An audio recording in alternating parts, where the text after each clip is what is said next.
Nous avions déjà démontré, preuves archéologiques à l'appui, que tout ce qui avait été écrit sur ce temple était faux. Les archéologues ont enfin ouvert la chambre de Cléopâtre, scellée depuis plus de 2 ans. À l'intérieur, ils ont découvert un objet unique dans l'histoire. Il brille, il bourdonne et semble presque vivant. Chaque détail remet en question nos connaissances sur l'Égypte antique. Quel est donc cet objet mystérieux et pourquoi a-t-il été si soigneusement dissimulé? Découvrons-le. Une reine hors du temps. Depuis plus de 2 millénaires, l'histoire de Cléopâtre III captive le monde. Dernière souveraine illustre d'Égypte, elle fut une reine brillante et rusée qui tint tête à la redoutable Rome, gouverna son royaume avec une perspicacité et une détermination exemplaires, et se forgea une réputation formidable qui perdure encore aujourd'hui. Malgré les récits élogieux des historiens romains qui affirment qu'elle fut inhumée avec les honneurs royaux dus à son rang, l'emplacement précis de sa sépulture demeure un mystère. Cette omission constitua une énigme majeure pour les érudits, passant d'une simple absence d'information à une énigme complexe que d'innombrables générations tentèrent de résoudre en vain. Les derniers instants de la prêtresse égyptienne antique furent décrits en termes mystérieux et poétiques par les prêtres de son époque. Ils pensaient qu'il s'agissait d'une épouse retrouvant Osiris lors d'une cérémonie dissimulée aux yeux des mortels. L'ambiguïté de ces descriptions a longtemps intrigué les érudits. Certains ont émis l'hypothèse que les prêtres faisaient allusion à un rituel clandestin se déroulant dans les sanctuaires intérieurs d'un lieu sacré, accessible seulement à quelques privilégiés. Une autre hypothèse suggérait que ce langage mystérieux visait à protéger sa dépouille de toute profanation. Malgré de nombreuses tentatives pour élucider le mystère, chaque nouvelle enquête ne faisait qu'accroître l'incertitude. À mesure que de nouvelles pistes suscitaient l'espoir, celui-ci se muait rapidement en scepticisme, engendrant un cycle d'attente qui finissait par se transformer en frustration. Au début des années 1970, un incident étrange s'est produit lors de fouilles menées par une équipe de recherche soviétique près du lac Mariot, un bassin d'eau salée peu profond situé au sud-ouest d'Alexandrie. Leur objectif principal était de trouver du pétrole, et non Cléopâtre. Cependant, au cours de leurs explorations, ils ont détecté quelque chose d'inhabituel. Les instruments utilisés enregistraient des vibrations régulières provenant du sous-sol calcaire. Ces vibrations différaient des mouvements habituels du sol et ne ressemblaient à aucun bruit produit par des machines. Le bruit était faible, lent et étrangement constant. Les habitants des environs baptisèrent rapidement l'endroit Ab al-Nafas, un nom qui évoquait un lieu plein de vie. Les scientifiques consignèrent leurs découvertes, organisèrent leurs observations et poursuivirent leur voyage. Leur mission achevée, le paysage mondial changea et leur découverte tomba dans l'oubli. Les fonds s'épuisèrent, les tensions politiques s'exacerbèrent et personne ne se soucia de percer le faible soupçon qui sommeillait sous les sables du désert. L'époque de la guerre froide ne laissait aucune place aux mystères qui ne servaient pas les intérêts politiques. Par conséquent, les documents restèrent longtemps oubliés dans un dépôt secret. Près de 30 ans plus tard, le mystère a été relancé grâce aux progrès technologiques. Au début des années 2000, de nouvelles images satellites ont permis de cibler précisément la même crête. Cette fois, les images ont révélé des formations exactes enfouies sous la surface. Ces formations, d'apparence parfaitement rectiligne et structurée, semblaient défier toute origine naturelle. Des investigations plus poussées, réalisées à l'aide d'appareils thermiques et radars, ont révélé qu'elles s'étendaient sur plusieurs mètres de profondeur. Les analystes ont émis l'hypothèse que ces lignes pouvaient être des éléments d'une construction humaine. Alors que certains experts ont écarté l'hypothèse d'une erreur de données, d'autres y ont vu une lueur d'espoir. En reportant les formations sur une carte numérique, les chercheurs ont constaté une ressemblance frappante avec l'Ankh, l'ancien symbole égyptien de la vie. Le motif n'était pas gravé sur la couche supérieure, mais dissimulé à l'œil nu, visible uniquement par imagerie satellite. Il semblait que le sable le dissimulait intentionnellement. Le motif complexe s'étendait jusqu'à un plateau autrefois associé à la déesse Isis. Cléopâtre, qui se présentait souvent comme une incarnation d'Isis, ajouta une dimension nouvelle et passionnante à l'enquête. Le récit, d'abord mystérieux et transmis de génération en génération, s'était mué en une quête scientifique rigoureuse, exigeant des calculs méticuleux et des technologies de pointe. Des expériences complémentaires furent menées. Les relevés thermiques révélèrent des zones de température élevées sous la surface. L'analyse du sol a révélé des fragments d'enduit et de résine anciens, substances rares dans un terrain désertique intact. Tout indiquait la présence d'une structure construite dans un passé lointain et délibérément dissimulée. Ce qui avait commencé comme une légende autour de la dernière reine d'Égypte se transformait peu à peu en une véritable enquête, fondée sur des preuves plutôt que sur des conjectures. En peu de temps, le ministère des Antiquités autorisa une équipe à explorer la zone en détail. Serait-ce enfin le moment où son histoire oubliée serait révélée au grand jour? Où le sable endormi s'est-il réveillé? Un groupe de scientifiques, d'archéologues et d'ingénieurs a entrepris une mission terrestre dans une zone paisible à l'ouest du lac Mariott, après avoir reçu l'approbation du ministère. Animés d'un optimisme prudent, ils ont emporté de la machinerie lourde, convaincus que cette expédition pourrait résoudre des mystères vieux de plusieurs siècles. Le désert environnant paraissait serein, immense et d'un or éclatant, ces dunes de sable immaculées contribuant à son atmosphère paisible. Pourtant, peu après avoir installé leur matériel, un événement étrange se produisit et les prit au dépourvu. Les vibrations détectées par les capteurs enfouis sous terre commencèrent par être subtiles et régulières, augmentant lentement en intensité à chaque répétition. Malgré des inspections et des réparations approfondies, l'équipe n'a décelé aucun problème avec l'équipement. L'impulsion continuait d'émaner des profondeurs de la Terre toutes les 42 secondes, à l'image du souffle rythmé de la planète elle-même. Lors de l'analyse des données, un chercheur remarqua un détail particulier qui troubla tout le monde.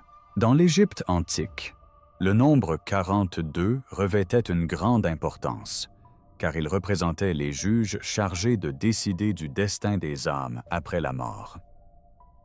Certains membres de l'équipe ont ri nerveusement de cette coïncidence, tandis que d'autres restaient silencieux. Le groupe s'est interrogé sur la possibilité qu'une force naturelle soit liée à ce nombre sacré antique. L'équipe a choisi de réaliser des relevés thermiques nocturnes de la zone afin de mieux comprendre ce mystère. Le désert était calme et froid, sous un ciel dégagé, tandis que l'équipement analysait discrètement les variations de température sous le sable. Leur découverte les a complètement stupéfiés. Sous les dunes, les rayons du soleil dessinaient d'élégantes courbes, comme autant de longs passages. Le lendemain, des images aériennes révélaient de légères élévations au sol, reproduisant ces mêmes motifs. Une fois toutes les marques cartographiées, elles dévoilaient un vaste rectangle. Les dimensions rappelaient fortement celles d'anciens temples datant de l'époque de Cléopâtre. L'équipe, toujours perplexe, décida de prélever des carottes de sol. Les niveaux supérieurs étaient composés de sable désertique typique, mais en forant plus profondément, ils firent une découverte inattendue. Incrustés dans les couches, on découvrait de petits fragments de plâtre et de légères traces de bitume. Ces substances, peu courantes dans la région, étaient utilisées dans l'Égypte antique pour sceller et protéger les sites importants, notamment les appartements royaux. L'enthousiasme gagna la foule, suscitant de nombreuses discussions. Un groupe de chercheurs était persuadé d'avoir mis au jour une structure ancienne, restée cachée pendant des années. D'autres, en revanche, suggéraient que ces découvertes étaient dues à des mouvements de terrain ou à des formations géologiques inhabituelles.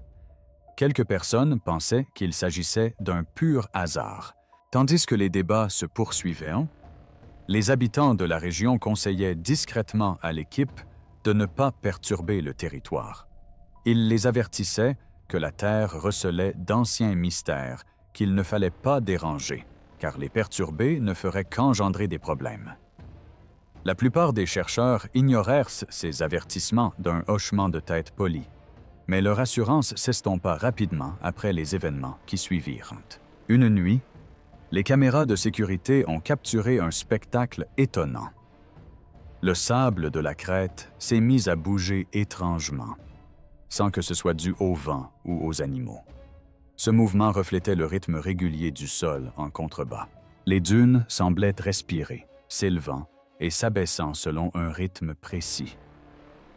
Le paysage était paisible et pourtant étrange.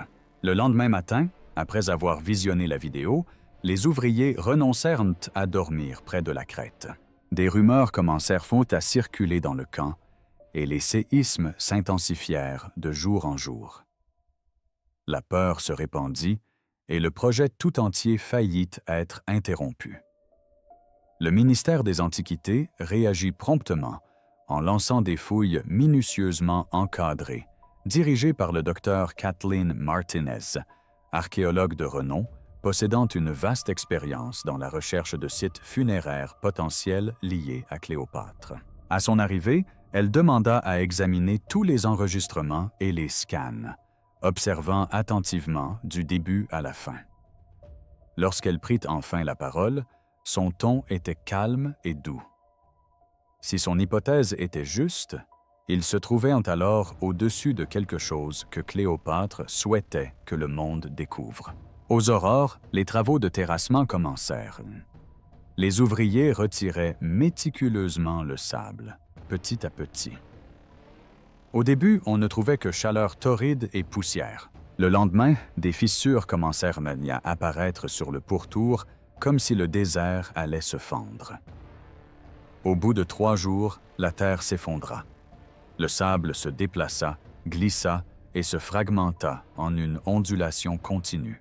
Au milieu de l'effondrement, un objet solide émergea des profondeurs.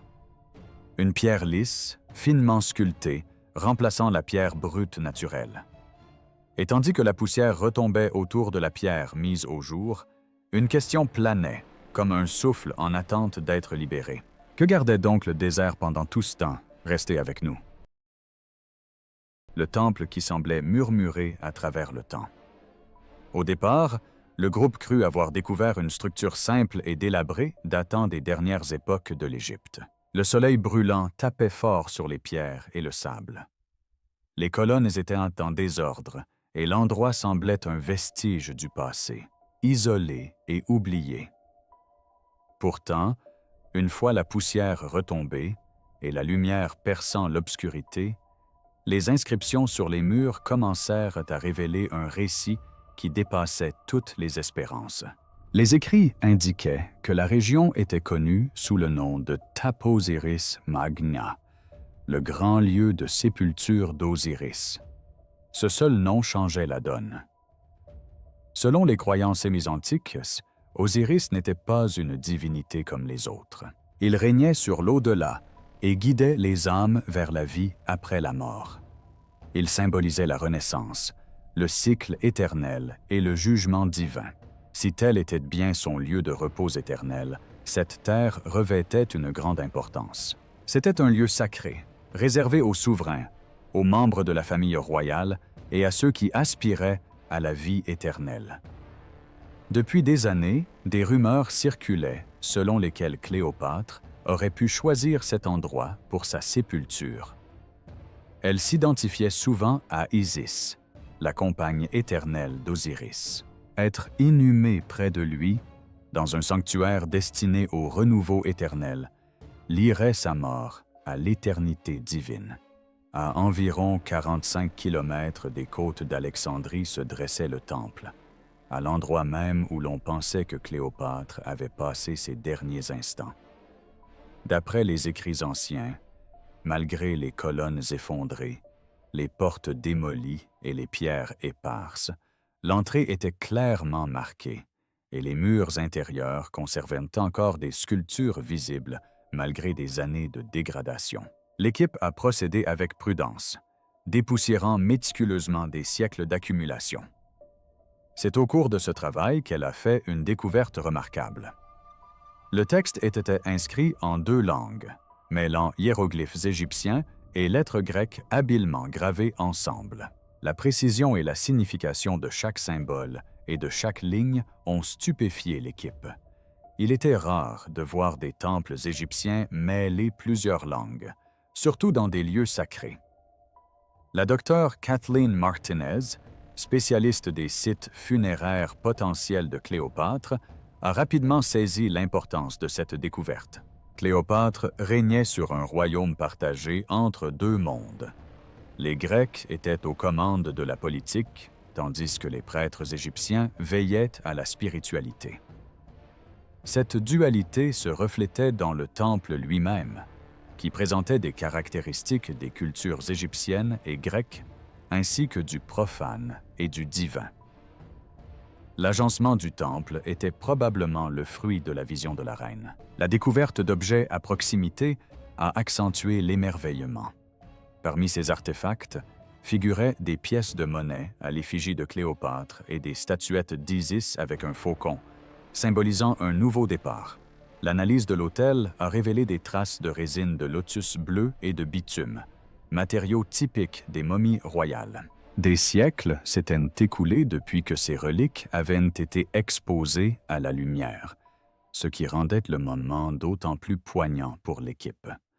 Un silence pesant, accumulé au fil des siècles, semblait planer sur l'atmosphère. Puis, un événement encore plus extraordinaire se produisit.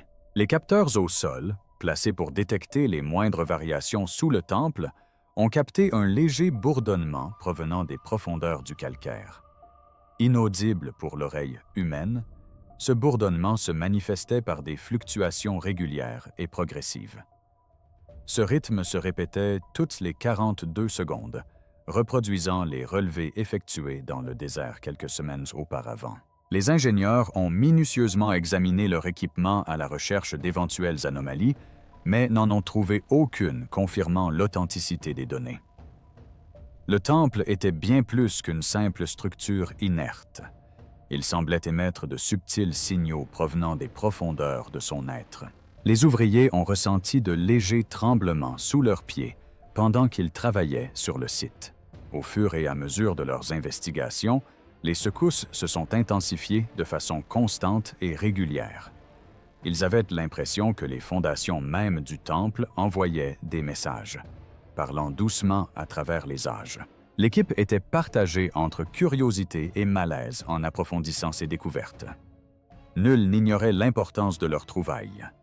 Le bourdonnement mystérieux qu'ils avaient entendu n'était pas un simple bruit anodin. Il semblait provenir des profondeurs de l'ancien site de Taposiris Magna.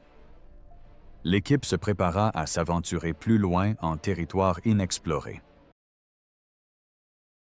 Le couloir de la vie éternelle. Le bourdonnement autour de Taposiris Magna s'intensifia, tandis que les analyses se poursuivaient. Chaque lecture et chaque vibration semblaient avoir une intention précise.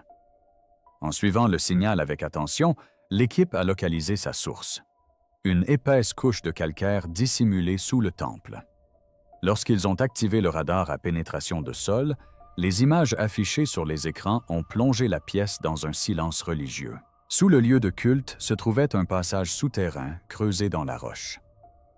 Le tunnel s'étendait sur plus d'1 kilomètre, rectiligne et régulier, témoignant d'une précision impressionnante. Même avec les technologies actuelles, il aurait été difficile pour les ingénieurs de réaliser un tel travail d'une telle perfection sans un équipement sophistiqué. Au départ, les scientifiques doutaient de la précision de leurs mesures, supposant qu'un dysfonctionnement de l'appareil avait induit des erreurs. Cependant, après avoir inséré une minuscule caméra par un petit orifice, les images en direct ont confirmé les résultats du radar. L'objectif a révélé un couloir au plafond et murs lisses et incurvés, brillant comme du verre. Bien que semblant avoir été construit par l'homme, le passage ne présentait aucune trace d'outils de fissures liées à l'âge ou de dommages structurels. Il semblait avoir été méticuleusement creusé et scellé par une civilisation ancienne dans le but de le préserver jusqu'à un moment précis. Le docteur Kathleen Martinez a remarqué un motif récurrent dans les images. Des gravures en grec et en égyptien répétant le mot « ancre », symbolisant la renaissance de la vie. Martinez comprit que le tunnel était bien plus qu'un simple passage. C'était un chemin sacré destiné à guider les défunts vers la renaissance. Chaque pas franchi dans le tunnel représentait un pas de plus vers l'immortalité. L'équipe s'enfonça davantage, suivant le signal jusqu'à une pièce apparemment fermée.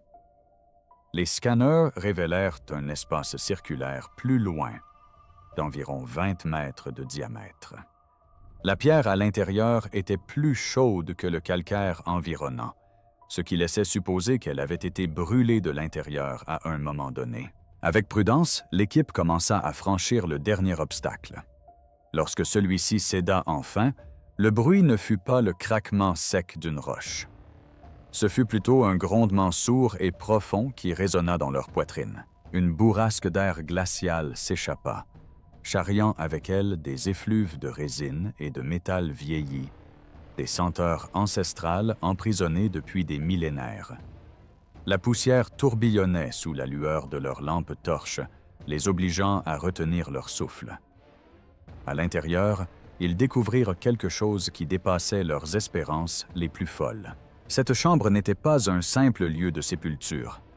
Ses parois étaient recouvertes d'une substance noire et luisante qui reflétait la lumière comme un miroir.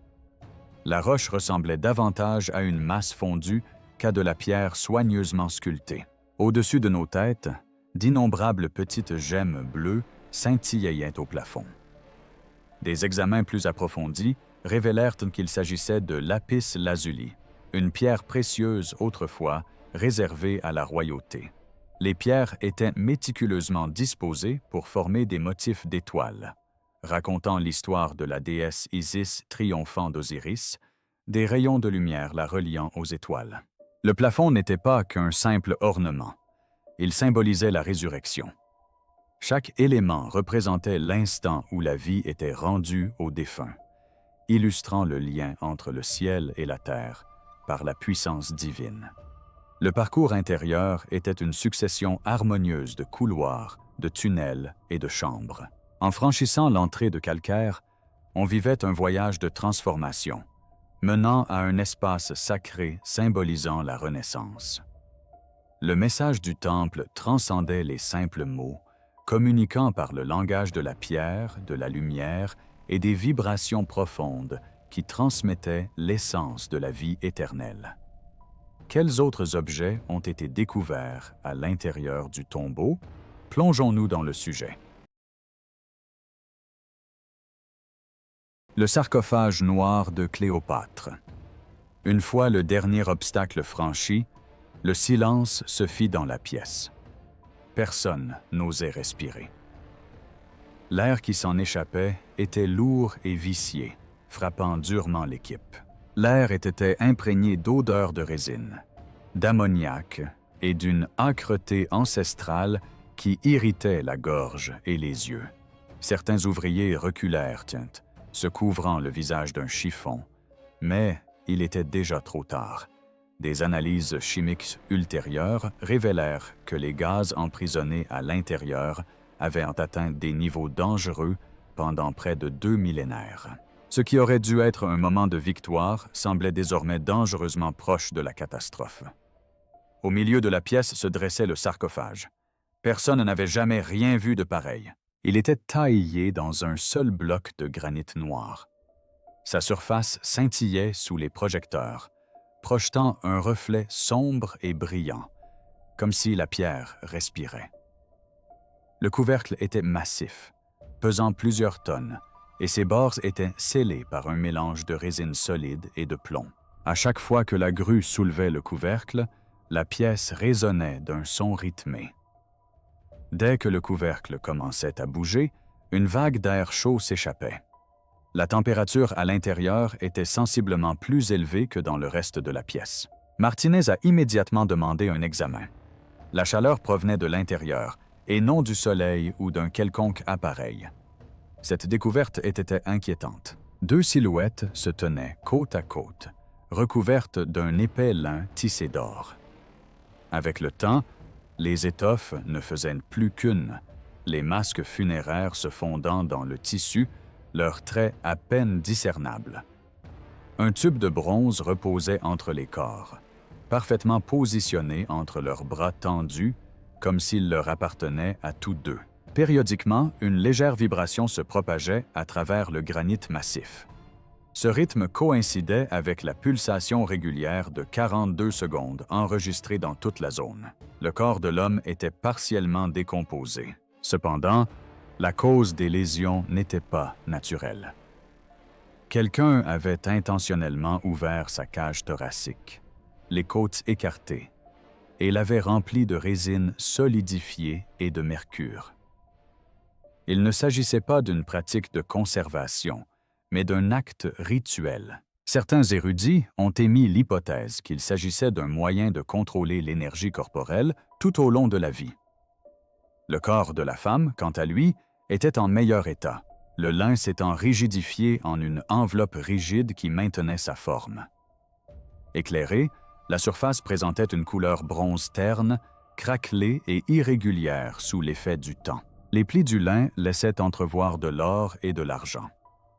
Une broche reposait près de son cœur, un fermoir ornait son corps, et un pendentif se trouvait à l'emplacement du cœur. La figure représentait Isis, dont Cléopâtre croyait qu'elle était le reflet. À son poignet était drapé un bracelet évoquant un cobra, avec ses crocs acérés et sa tête dressée. Bien que le métal fût terni, la forme était indubitable. Dans la culture égyptienne, le cobra symbolisait la protection et la mort. La même créature qui, selon la rumeur, aurait causé la mort de Cléopâtre. Le silence retomba dans la pièce. Martinez a murmuré deux mots. C'est elle. Des examens ultérieurs ont confirmé le rang social élevé des personnes concernées. Les tests génétiques ont révélé une ascendance noble, corroborant ainsi les affirmations concernant la lignée TMYC. Une fois la pièce sécurisée, l'atmosphère y devint dense et métallique. Une chaleur émanait de la surface sous le cercueil, accompagnée de légères vibrations dans les parois. Certains scientifiques comparèrent cette sensation à celle d'être à proximité d'une machine en fonctionnement, tandis que d'autres refusèrent de retourner dans la zone. Ce qui avait commencé comme une fouille enthousiaste avait pris des allures d'intrusion.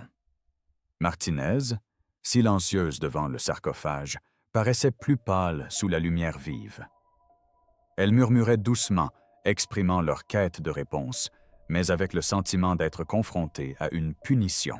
La découverte du tombeau de Cléopâtre confirma les espoirs et les craintes de l'équipe. Les secrets révélés par le sarcophage suscitèrent à la fois excitation et effroi.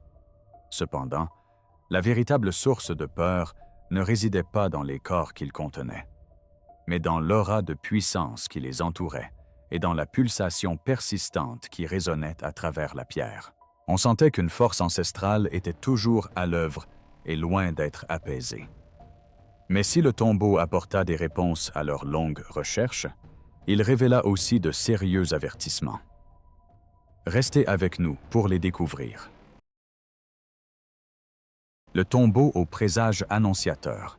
L'équipe fut stupéfaite par le récit glaçant révélé par les gravures murales.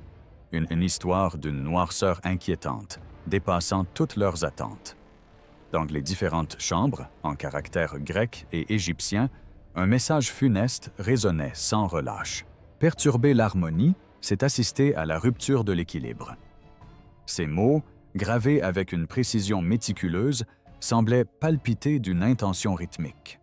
Plus près du sol, dissimulé par des couches de crasse accumulées, une autre mise en garde se dessinait. Des gouttes écarlates ruisselaient de l'œil gauche vers le bas. Personne n'osait prononcer les mots gravés sur les inscriptions antiques. L'atmosphère de la pièce s'alourdissait à chaque pas, comme si elle recelait les secrets d'un pouvoir oublié. Des rumeurs circulaient selon lesquelles les écrits décrivaient un sacrifice rituel. Certains craignaient qu'il s'agisse d'un sortilège maléfique. Quoi qu'il en soit, la chambre était désormais bien plus qu'une simple relique du passé. Elle s'était transformée en une entité consciente, nécessitant une manipulation délicate. Partout, des traces évidentes d'un scellement minutieux étaient visibles. Du mercure et du plomb avaient imprégné le plâtre, traçant les contours des murs comme des barrières invisibles. L'air exhalait un subtil parfum de résine, riche et sucré, une odeur qui avait perduré pendant des siècles. Des vases délabrés gisaient dans des recoins, leurs extérieurs noircis par le temps. Sous une colonne effondrée, le groupe découvrit un minuscule scarabée doré portant une inscription. « Sécurise l'esprit à sa forme physique ». Martinez l'examina en silence, l'esprit vagabondant. Elle conclut que cette pièce n'était pas conçue pour exposer les défunts, mais pour les enfermer. Au centre de la chambre se dressait une estrade en pierre reconstituée. 2 lisses de pierre étaient disposées côte à côte, leur surface luisante comme exposée à des températures extrêmes. En leur centre se trouvait un tube de bronze, de la taille d'un bras environ, orné de motifs tourbillonnants qui scintillaient sous la lumière. Un scientifique affirma avoir aperçu la faible empreinte d'une goutte gravée sur le métal, précisément à l'endroit où l'inscription murale évoquait du sang coulant de l'œil gauche. Martinez sentit la terre trembler sous ses pieds à mesure qu'elle approchait. L'intense vibration qui avait persisté dans leur équipement pendant des jours résonna désormais en eux. L'atmosphère était pesante, presque suffocante. Quelques membres de l'équipe se replièrent instinctivement, leur appréhension se lisant dans leurs regards. Martinez, les mains tremblantes, ordonna l'arrêt des travaux et le lancement des contrôles de sécurité. Son ton restait imperturbable. Pourtant, une tension palpable régnait dans la pièce. Elle murmura doucement. « Cette structure est plus qu'un simple lieu de sépulture. Elle semble réagir à notre présence. Et ce n'était pas le pire de cette découverte. Entrons au cœur de cette structure. » Le cercle des morts. Les 3 couloirs au-delà du sarcophage noir tournaient brusquement à droite. L'équipe avançait avec précaution, leurs lanternes bien en place, leurs masques serrés contre l'épaisse poussière soulevée par des siècles de pierres intactes. Le couloir débouchait sur une chambre circulaire, plus petite que le hall principal, mais imprégnée d'une présence presque vivante, comme si l'air lui-même était témoin de la scène. Les murs étaient creusés en alcôves peu profondes, chacune parfaitement taillée pour abriter un objet précieux.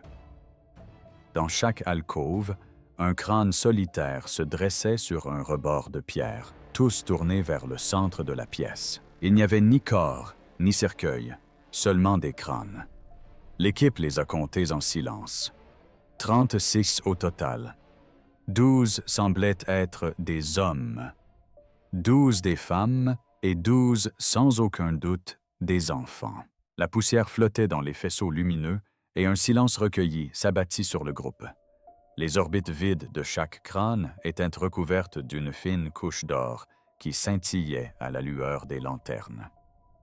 Des analyses ultérieures révélèrent des traces de résine de lotus bleu, la même substance utilisée ailleurs sur le site funéraire lors de la momification.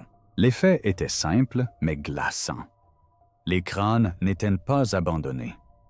Ils avaient été soigneusement disposés. Chacun d'eux faisait face à une petite plateforme de pierre au centre de la pièce. La plateforme portait le symbole de l'Ankh, signe égyptien de vie. 2 coupes de bronze, soudées par une chaleur intense, la surmontaient.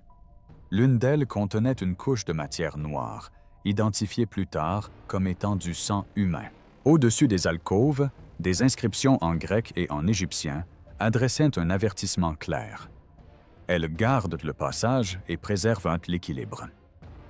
Certains archéologues pensaient qu'il s'agissait d'une prière à Isis, protectrice de l'au-delà. D'autres soupçonnaient une signification plus sombre. Les corps ne reposaient pas. Ils retenaient quelque chose sous le sol. La disposition des crânes était précise, chacun dépourvu de mâchoire inférieure. Les experts médico-légaux ont confirmé que cette décapitation était intentionnelle, probablement pour empêcher la reconstitution des restes. Quel que soit le contenu de ce cercle, il était censé rester confiné à jamais. Des capteurs disposés dans la pièce captaient de faibles impulsions électromagnétiques, dont l'amplitude augmentait et diminuait à un rythme régulier toutes les 42 secondes, les mêmes impulsions que l'équipe avait détectées dès leur arrivée dans le désert. Les membres de l'équipage ressentirent une pression inhabituelle derrière les yeux et des picotements sur la langue. Martinez pénétra prudemment dans la chambre, sentant une odeur métallique. Alarmée, elle ordonna de sceller immédiatement la pièce. Ses dernières paroles, avant que toute communication ne soit coupée, furent solennelles. « Ceci n'est pas un lieu de sépulture, c'est un mécanisme mortel. » La nouvelle de l'existence de cette chambre s'est rapidement répandue dans les universités et les administrations. Des images ont fuité en ligne avant même que le site ne soit totalement bloqué, et les réactions ont été partagées.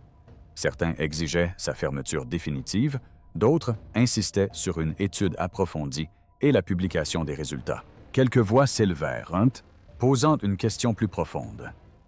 Si les crânes servaient de gardiens, qu'avait changé l'ouverture du passage?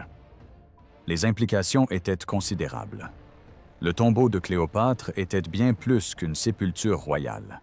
C'était un système de défense savamment élaboré. Les 36 crânes maintenaient l'équilibre et leur nombre correspondait à 42, un chiffre sacré dans la croyance égyptienne, symbole de jugement. Que pensez-vous du tombeau de Cléopâtre? Dites-le nous dans les commentaires. Si cette vidéo vous a plu, n'hésitez pas à la liker, la partager et à vous abonner à la chaîne pour découvrir d'autres vidéos de ce genre. Avant de partir, regardez les autres vidéos affichées à l'écran.